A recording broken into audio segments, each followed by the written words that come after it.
The Buy Now, Pay Later app doesn't con your wallet, it cons your math.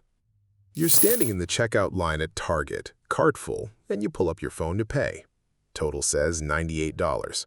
Feels like a lot for detergent, some socks, a candle you didn't plan on buying. Then you see the button. 4 payments of $24.50. 0 interest. Tap it, and you're out the door in 6 seconds flat. And here's the thing nobody tells you. That number, $24.50, isn't just a payment plan. It's rewiring how your brain counts your own money in real time. Not later, right now at the counter, before you've even walked to your car. So let's get into why. Not the surface reason, the actual mechanism happening in your skull while you're standing there with a candle in your cart. The first reason is the dumbest one, and also the one that works best on you.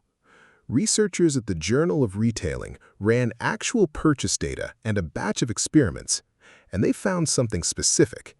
It's not the deferral that gets you, it's the number itself. $98 reads as expensive, $24.50 reads as nothing. Same purchase, same total. Your brain isn't doing math, it's doing vibes, and the vibes say cheap. The study even found that the more installments a store lets you split into, and the smaller that first payment is, the more you spend. Not a coincidence, a lever. Every 4 payments of button you've ever tapped was calibrated by someone who read that exact research. But that's the obvious layer. Here's the one that's actually running your bank account without you noticing. It's called mental accounting. Prelick and Lowenstein wrote about this back in 1998 in Marketing Science, decades before Klarna existed, and it still nails exactly what happens to you at that Target counter. Your brain doesn't track money like a spreadsheet, it tracks it like a mood. When you make that first payment on a BNPL purchase, some part of your head files it as closed, done, handled. And in doing that, it quietly frees up room in your mental budget, room that isn't actually there. There's a specific version of this called the bottom dollar effect, and it's the reason a Central Bank of Ireland research paper found something wild. People using Buy Now, Pay Later were 22.2% more likely to make an extra, unnecessary purchase right after their BNPL payment posted. Not a week later, right after. You paid down one thing, and your brain rewarded you with permission to spend on something else. That candle you didn't plan on buying? That's not random. That's the mechanism working exactly as designed. Now here's the part that should actually bother you. That same Central Bank of Ireland study found that people using BNPL spent 4.39% more overall compared to people paying with a plain old debit card. Same income, same store, just a different button. But the part almost nobody talks about is this. You don't even have to use BNPL for it to mess with your spending. The study found that just knowing you have BNPL available as an option, even if you pay with your debit card that day, makes you spend 3.1% more on that debit card purchase. Let that sit for a second. The app doesn't have to touch your money. It just has to exist on your phone. Your brain does the rest, quietly, in the background, like a tab you forgot was open. And here's the reason that's the hardest to hear. You'd think the fix is simple. Just read the terms, understand the risk, and you'll spend smarter. That's the advice everywhere. Pay attention to the fine print.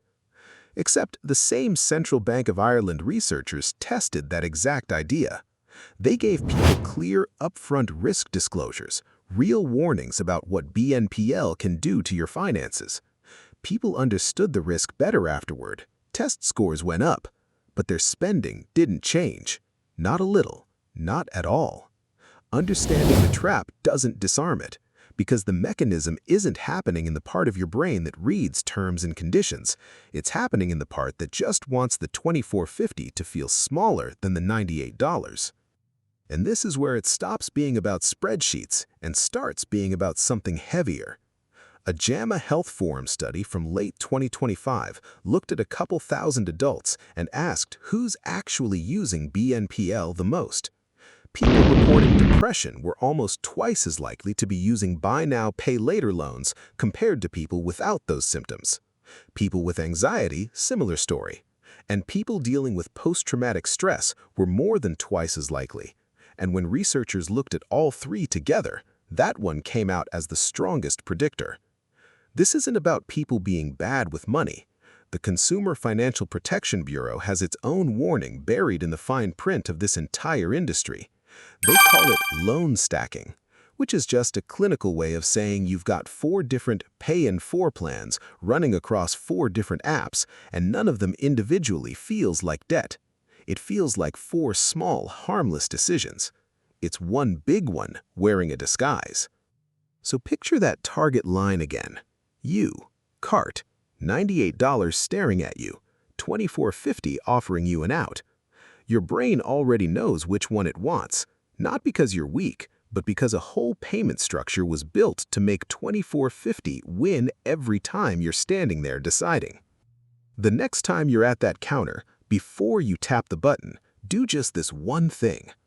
Don't close the app. Don't put your phone away and think about it later, because later never happens standing in a checkout line. Instead, open your Notes app right there, still holding your phone, and add up every single BNPL payment you currently have running. Every app, every plan, every just $20 a month you've said yes to over the past few months. Not the one in front of you, all of them. Watch that number become one real total instead of 4 separate small ones. That's it. That's the whole move. You're not deciding whether $24.50 is affordable anymore. You're deciding whether it's the 5th thing on a list that already adds up to more than your rent went up this year. You'll know this is happening to you the moment you see a push notification that says something like, your payment of $19.99 is due tomorrow, and instead of feeling a flicker of dread, you feel nothing, or worse, a relief, because $19.99 sounds so small compared to whatever you actually spent. That exact feeling, that little shrug your brain gives you when a bill shows up disguised as pocket change, that's the moment. Not tomorrow, not next time you feel the urge. That notification, this week, on your actual phone.